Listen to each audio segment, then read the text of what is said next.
Pilates session using the hand weights. So there's lots of reasons why you might not want to do a crunch. So for me, the reason that I'm doing this now is that I've had some quite bad neck pain for about 4 to 6 weeks now, and crunching up isn't really that good for it. You might have the same thing, or you might be postnatal or even antenatal, and that's where crunches are not advised. You might be recovering from any kind of surgery, you might have a bad back, because sometimes leaning over that way from down below is tricky. So that's what we're doing today. We're doing no crunches, but we're doing a full abdominal workout. So we're using weights almost as a replacement for that kind of gravity factor, but you don't have to. It will still be challenging without the weights. I've got 0.5 kilogram weights here. I probably wouldn't go higher than 1 kilogram in each hand, but you know yourselves best. So if you have that option, then you can always lose the weights when you need to.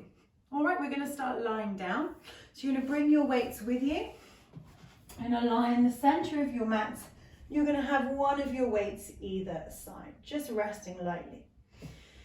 We're going to take a moment to get into our relaxation position. Remembering, if this is the first time that you've done any Pilates with me or anyone else, then maybe pause the video and just pop over to a sort of 3 to 5 minute video on relaxation position itself. Because from this position, we can get the best range of movement. But if we've got our pelvis tucked or our shoulders lifted, we're going to restrict the movement that I'm asking you for. So once you're here, with your knees shining up to the ceiling, your feet planted, feeling the strength in both the inside and outsides of your feet, and making sure that those feet are about your foot size away from your hips and hip distance apart, we're going to start to lift the arms and just turn them to face one another. So your palms are facing one another. It's like there's 2 parallel bars just above you that you're holding on to. There's opposition in those arms. You're punching your arms up, but you're drawing your shoulder blades down to the mat. And that should help you keep your ribs under control. You're going to take one deep breath in here, widening your ribs out to the side. Exhale, close the ribs, and really try and feel the bottom 2 ribs pressing even harder down into the ground. We're going to go into our first movement, which is a double knee fold or knee float, you might know it as. So we're going to take another one of those inhales. As we exhale, we're going to float our right knee in above our hip, our left knee in above our hip. We're going to hold it here on an inhale. Exhale, moving our right thigh away until our foot finds the floor, then moving our left thigh away. We take another inhale. Exhale, this time fold the left leg in. Keep the exhale going as you drift that right leg in to join. Take a moment here and lower your left leg and lower your right leg again. So you're going to repeat that, alternating your leading leg. So hopefully you'll feel here your ribs funneling down as you pick up each leg, your lower abdominals getting that little bit stronger, and the abdominal wall just getting that little bit more taut. Inhaling, exhale, fold the left leg in, fold the right leg in. You might be on a different leg to me. And then taking the left leg down, taking the right leg down. We're going to do one more on each side. Just keeping that pelvis as heavy as possible. You do not want the pelvis coming back and forwards like your legs are, like your thighs are, sorry.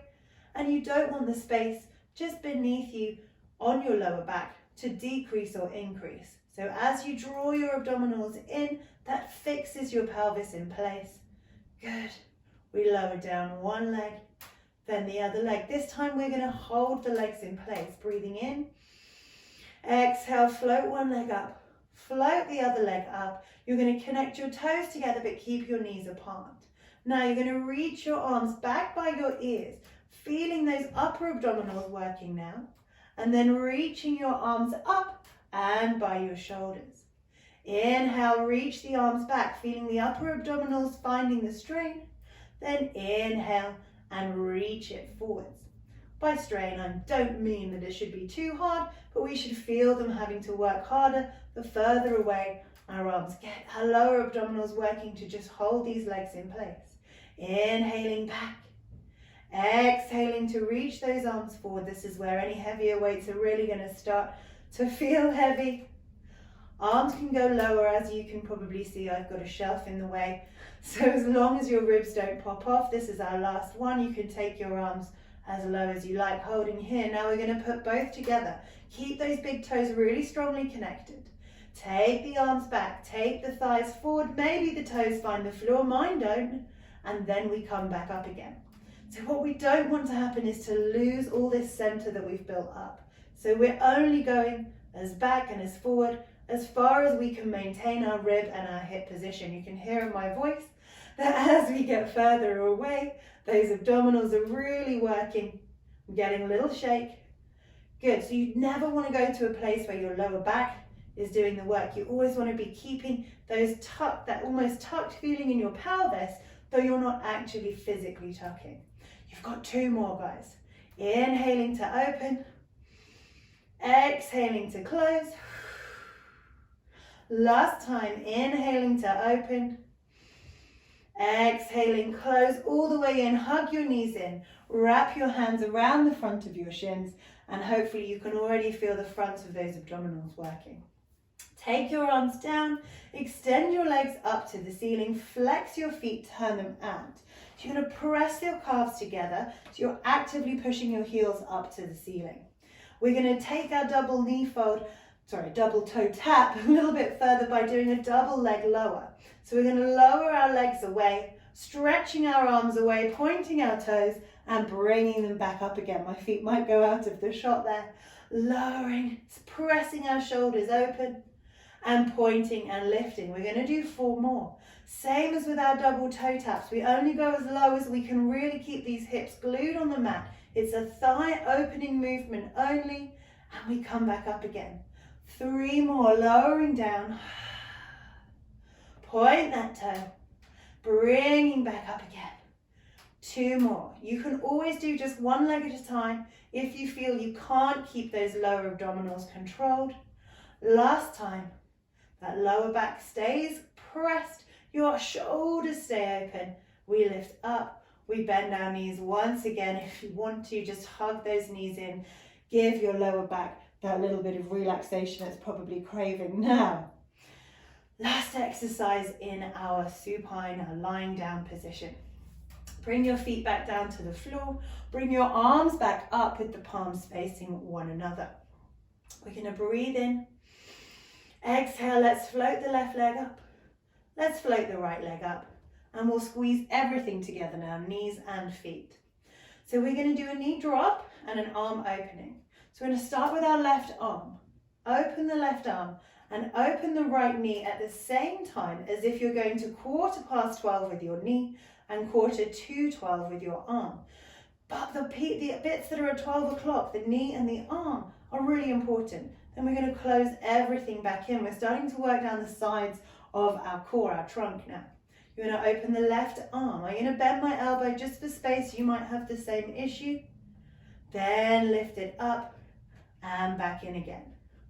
Open that left arm, pressing the right leg out to the side and coming back to the center. Open the right arm, taking that left knee out to the side, coming back to the center. 1 more on each side. Opening up, punch that arm up to the ceiling, the ones that remain at 12. Feeling those sides working the further away you go last time. Opening out and coming back to the center. You're going to interlace your hands together over your weights, punching your arms up, even more energy. You're going to take both knees over to the left, but really punch those arms up so you keep as much of the right shoulder on the mat as you can. Then draw it back into the center. Hip rolls. Knees over to the right, punching up with those hands, really stretching and inhaling back. I want you to think of there being a wall from your hips up to the ceiling. Your thighs are sliding along that wall, but it is a wall. They can't penetrate the wall. They can't come towards you. They just go side to side. We tip on our pelvis, on those bony bits. Last one to each side, squeezing our inner thighs together. Inhaling back to the center. Last one as we exhale over to the side, press those arms up, come back to the center, hug our knees into our chests. Well done, everyone. something I should have said at the very start. So you can pop a cushion underneath your head if you do have those neck problems I was talking about. Just if it feels like your chin is lifting up to the ceiling and you're straining your neck here, pop a cushion underneath. I do apologise if that's come too late, but if you're doing this for the second time, you know now, you'll know for next time. I want you to come and lie onto your side to bring yourself up. So again, you don't have to do that crunch. We're going to come to our high kneeling position. And for me, I'm going to be stretching out my right leg. It's going to look like your left leg. So feel free to mirror me or do what I'm saying, okay?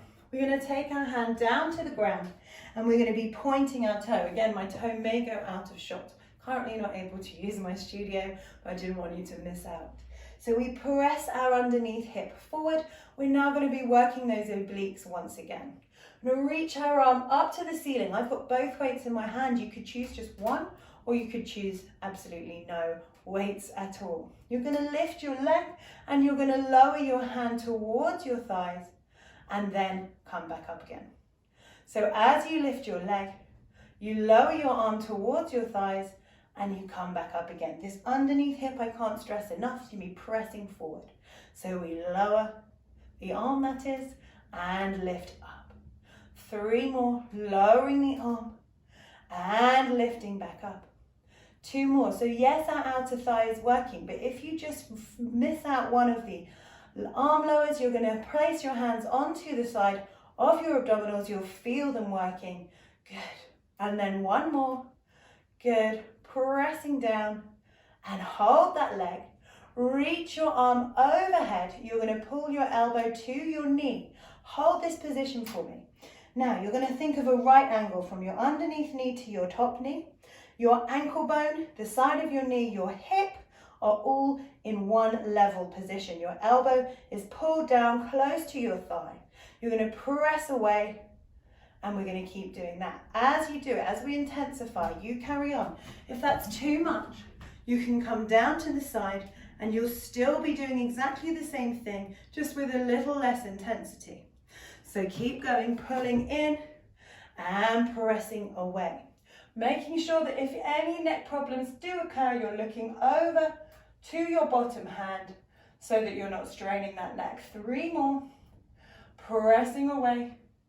2 more, pull it in, press it away. Last time, pulling in, hold it, bring your arm in front of your face, bringing your weights down, lower your leg, tucking your toe, press your feet back, lift your hips up into a downward dog position and stretch out the calves. Well done.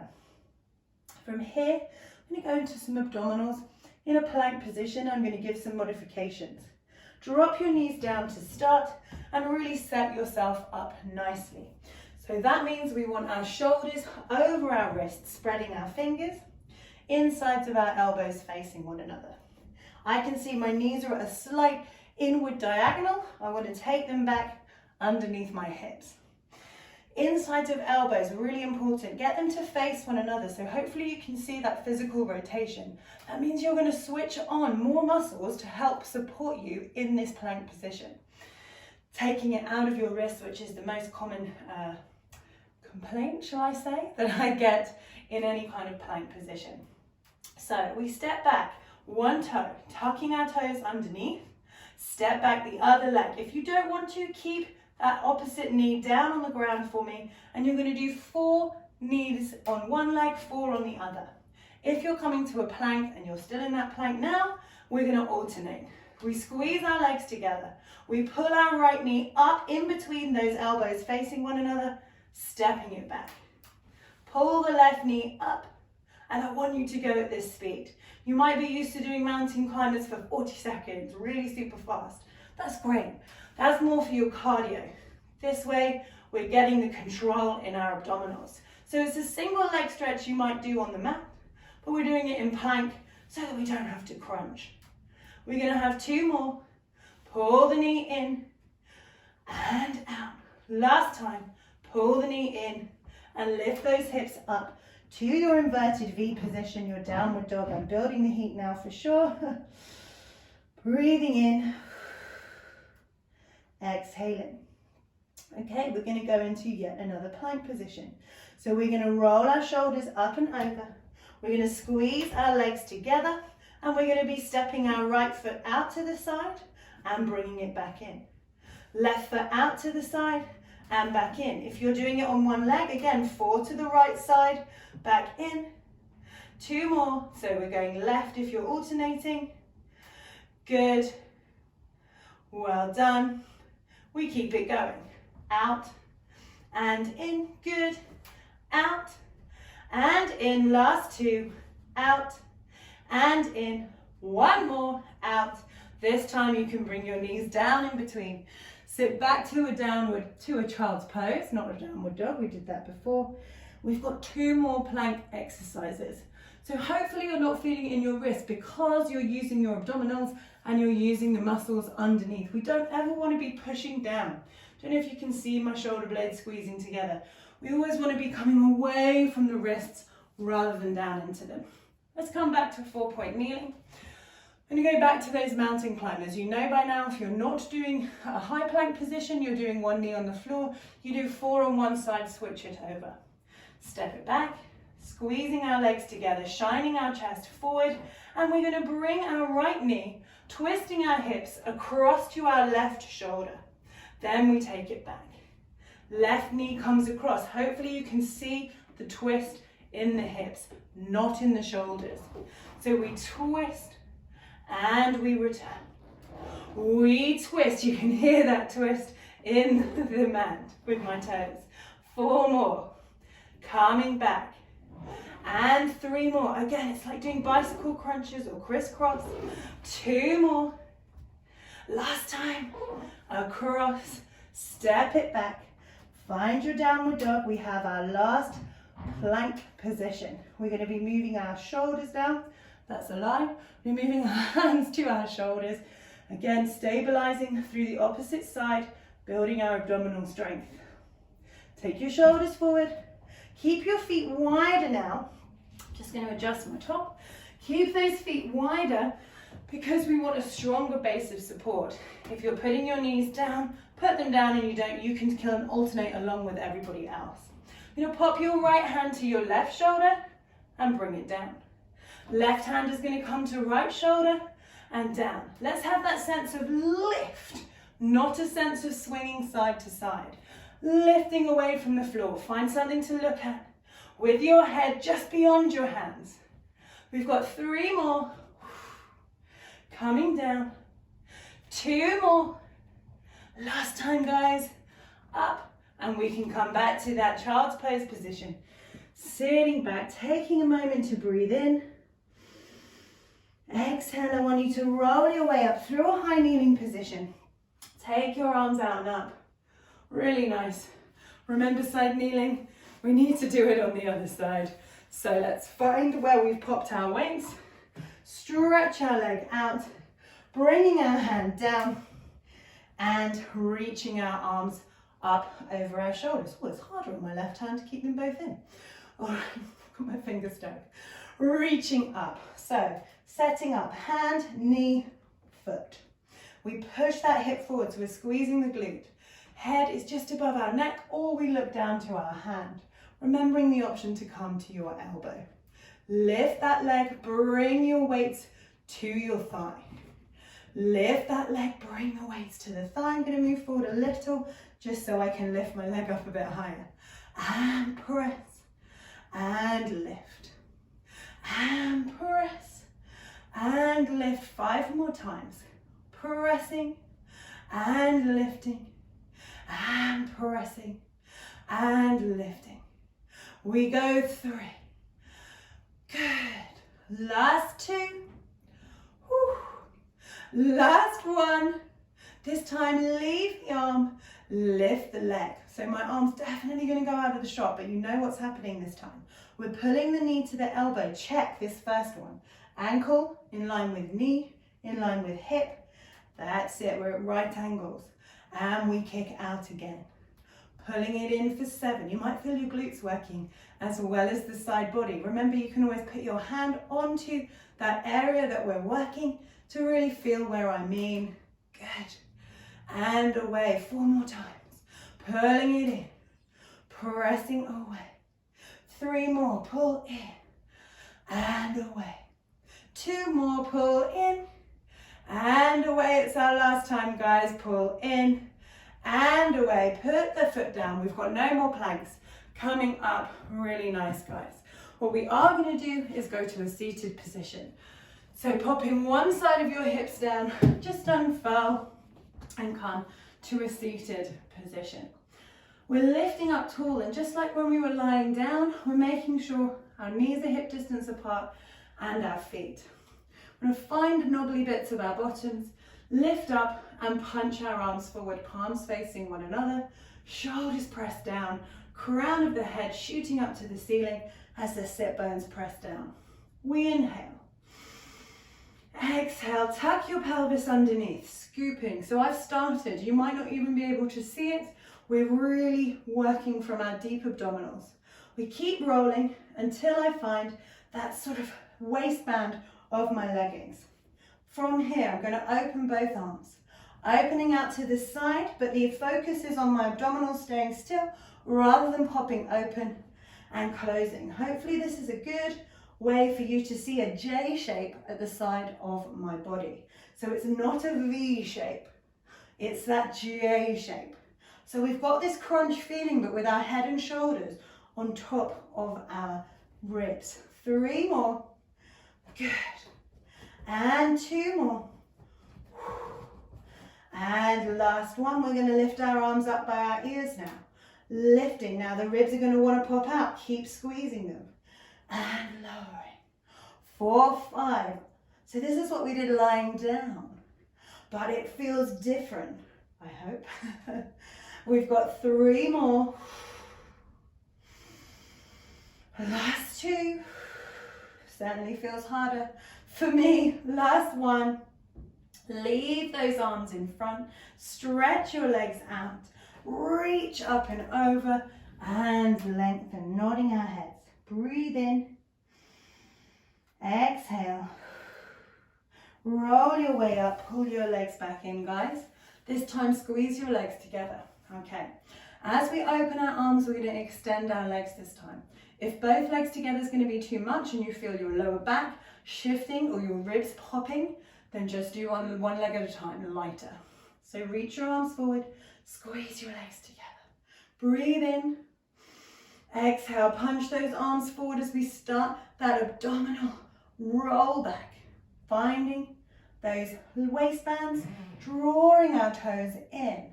Extend the legs, extend the arms wide and close it back in. We've got 5 more, opening and closing. If you want to, then we go for that single leg. Good. And 3, we were halfway. Nice and wide with the arms without the ribs popping. 2. And back in. So close now. Last 1. Well done, guys. Stretch the legs away. Lift up and over. Roll forward, nodding our heads. Exhale. Last exercise today. We restack. Reach our arms forward with the palms down this time. We inhale. Exhale, we start that roll back, pulling our abdominals, shoulders come down, and from here we're going to be pressing our arms lower as we do a single leg lift and return. Single leg lift and return. If the long leg is too heavy, you can bend in instead. And 4, lowering down. And 3, lowering down. Last 2. That's it. And last 1. Holding here. Lifting up and over. This time, lose the weight. Good. Roll it back up for me. Well done, guys. So, all finished. No particular stretch to finish this sequence, but I do urge you to go over to the stretch section of the channel where we've got plenty of different length stretches there. What I will say is that a regular Pilates class has all of those movements in it, maybe not every single one each time, but we'll always incorporate a no crunch element to each class. And I would always give the option of putting your hands behind your head for things that do require crunches. So if that's of interest to you and you want to do a longer class or a live class where you get feedback, then have a look at the website and check out our timetable. If it's your first time, then you get 5 days worth of classes for just £5, and you can do as many classes as you want, online, streamed, on demand, and in the studio if we're not in any kind of a lockdown or tier system. Thank you very much for joining me. I'm Jo. Goodbye.